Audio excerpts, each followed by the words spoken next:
ദൈവനാമത്തിന് മഹത്വമുണ്ടായിരിക്കട്ടെ. ഈ വലിയ നോമ്പിലെ 15-ാമത്തെ ദിനം, നോമ്പിലെ 3-ാമത്തെ ഞായർ, നമുക്കൊരുമിച്ച് ചിന്തിക്കുവാനും ധ്യാനിക്കുവാനുമായി തിരഞ്ഞെടുത്തിരിക്കുന്ന വേദഭാഗം വിശുദ്ധ മർക്കോസ് എഴുതിയ സുവിശേഷം 2-ാം അധ്യായം 1 മുതൽ 12 വരെയുള്ളതായ വാക്യങ്ങൾ.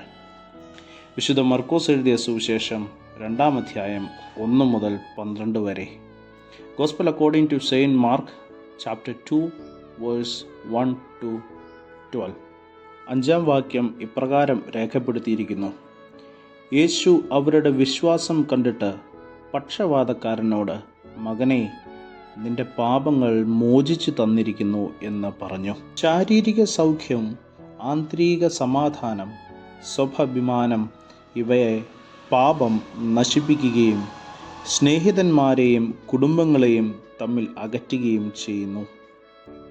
പാപം മനുഷ്യനെ ദൈവത്തിൽ നിന്ന് അകറ്റുകയും അവൻ്റെ ജീവിതത്തിൻ്റെ അവസ്ഥകളെ കൂടുതൽ പരിതാപകരമാക്കുകയും ചെയ്യുന്നു. ായ വേദഭാഗത്തിൽ പക്ഷവാതക്കാരൻ്റെ സുഹൃത്തുക്കൾ അവനെ യേശുവിൻ്റെ അടുക്കലേക്ക് കൊണ്ടുവരുന്നതായി നാം കാണുന്നു. പ്രതിസന്ധികൾ വളരെ ഉണ്ടായിരുന്നിട്ടും അവയെല്ലാം സധൈര്യം നേരിട്ട് യേശുവിൻ്റെ മുമ്പിൽ തങ്ങളുടെ സുഹൃത്തിനെ കൊണ്ടെത്തിക്കുന്നതിനുള്ള 4 പേരുടെ തത്രപ്പാടിൻ്റെ കാരണം അവർക്ക് കർത്താവായ യേശുവിലുള്ള ആഴമായ വിശ്വാസം തന്നെയായിരുന്നു.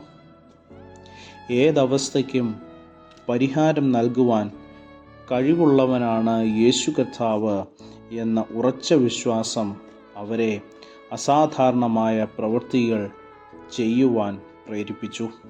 പുരുഷാരം മൂലം യേശുവിൻ്റെ അടുക്കലെത്തുക വളരെ പ്രയാസമായിരുന്നതിനാൽ അവർ പുരയിടത്തിൻ്റെ മുകൾ ഭാഗം പൊളിച്ച് കട്ടിലാവിൽ അവനെ താഴെ ഇറക്കി യേശുവിൻ്റെ മുമ്പിൽ വയ്ക്കുന്നു. മകനെ, നിന്റെ പാപങ്ങൾ മോചിച്ചു തന്നിരിക്കുന്നു. ഇതായിരുന്നു യേശുവിൻ്റെ ആദ്യത്തെ വാക്ക്. ഈ വേദഭാഗത്ത് വിവരിക്കുന്ന പക്ഷവാത രോഗി മറ്റുള്ളവരുടെ മുമ്പിൽ പാപത്താൽ മരണത്തിന് വിധിക്കപ്പെട്ടവനാണ്. ഇവിടെ പാപമോചനത്തിൻ്റെ അനിവാര്യത യേശു അംഗീകരിക്കുകയാണ്. യേശുവിൻ്റെ ദൃഷ്ടിയിൽ അവൻ്റെ പാപം ക്ഷമിക്കപ്പെടാവുന്നതും ആരോഗ്യം മടക്കി ലഭിക്കാവുന്നതുമായിരുന്നു. യേശുവിൻ്റെ ശുശ്രൂഷയുടെ നിസ്തുലത എന്നത് ഒരു വ്യക്തിയെ പൂർണ്ണമായി വിടുവിക്കാൻ ആഗ്രഹിക്കുന്നു എന്നതാണ്. യേശു കർത്താവ് ഈ പക്ഷവാത രോഗിയോട് ഇപ്രകാരം പറയുന്നു: കിടക്കയെടുത്ത് നടക്കുക. പാപമോചനം പ്രാപിച്ച പക്ഷവാതക്കാരൻ സൗഖ്യമുള്ളവനായി കിടക്കയെടുത്ത് നടന്നു. പാപത്തിന് പരിഹാരം യേശു മാത്രമേ ഉള്ളൂ.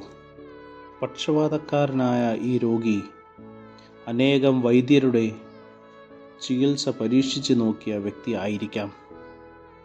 എന്നാൽ ഒരു വൈദ്യനും അവൻ്റെ യഥാർത്ഥമായ രോഗത്തിന് ചികിത്സ നൽകുവാൻ കഴിഞ്ഞിരുന്നില്ല. യേശുവിന് മാത്രമേ അവൻ്റെ ഉള്ള അവസ്ഥയെ കണ്ട് അത് പരിഹരിക്കുവാൻ കഴിഞ്ഞുള്ളൂ.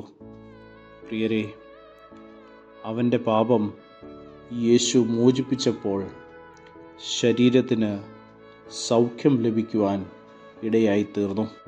യോഹന്നാൻ എഴുതിയ 1-ാം ലേഖനം 1-ാം അധ്യായം 7-ാം വാക്യത്തിൽ ഇപ്രകാരം പറയുന്നു: അവൻ്റെ പുത്രനായ യേശുവിൻ്റെ രക്തം സകല പാപവും പോക്കി നമ്മെ ശുദ്ധീകരിക്കും.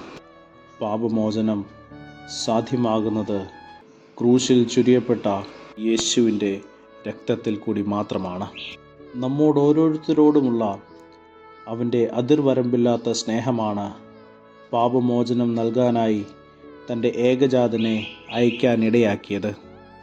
ഈ നോമ്പിൻ്റെ നാളുകളിൽ ആത്മാർത്ഥമായി ദൈവസന്നിധിയിൽ അടുത്തു വന്ന നമ്മുടെ കുറവുകളെ നമുക്ക് ഏറ്റുപറയാം. നമ്മെ സമ്പൂർണ്ണമായി വിടുവിക്കുവാൻ, സൗഖ്യമാക്കുവാൻ അവൻ മതിയായ ദൈവമാണ്. അവൻ നമ്മോട് ക്ഷമിക്കുന്ന പിതാവാണ്. നമ്മുടെ പാപങ്ങളെ മോചിക്കുവാൻ കഴിവുള്ള ബലവാനാണ്. പ്രകാരം ലംഘനം ക്ഷമിച്ചും പാപം മറച്ചും കിട്ടിയവർക്കുള്ള ഭാഗ്യാവസ്ഥയ്ക്ക് യോഗ്യതയുള്ളവരായി തീരുവാൻ ദൈവമേ എന്നെ ഇടയാക്കണമേ എന്ന പ്രാർത്ഥന നമുക്ക് ഈ നോമ്പ് കാലത്ത് ഉണ്ടായിരിക്കട്ടെ. ദൈവം അനുഗ്രഹിക്കട്ടെ. നമുക്ക് പ്രാർത്ഥിക്കാം. ദൈവമായ കർത്താവേ, ലംഘനം ക്ഷമിച്ചും പാപം മറച്ചും കിട്ടിയവർക്കുള്ള ഭാഗ്യാവസ്ഥ തന്ന് ഞങ്ങളെ സഹായിക്കണമേ. ആയിരിക്കുന്ന പക്ഷപാത അവസ്ഥകളെ തിരിച്ചറിഞ്ഞുകൊണ്ട് ദൈവഹിതാനുസൃതം ലോകത്തെ രൂപാന്തരപ്പെടുത്തുവാനുള്ള ക്രിയാത്മക ശക്തി ഞങ്ങൾക്ക് നൽകണമേ. യേശുവിൻ്റെ നാമത്തിൽ തന്നെ ആമേൻ. സ്നേഹത്തോടെ ജോയലച്ചൻ.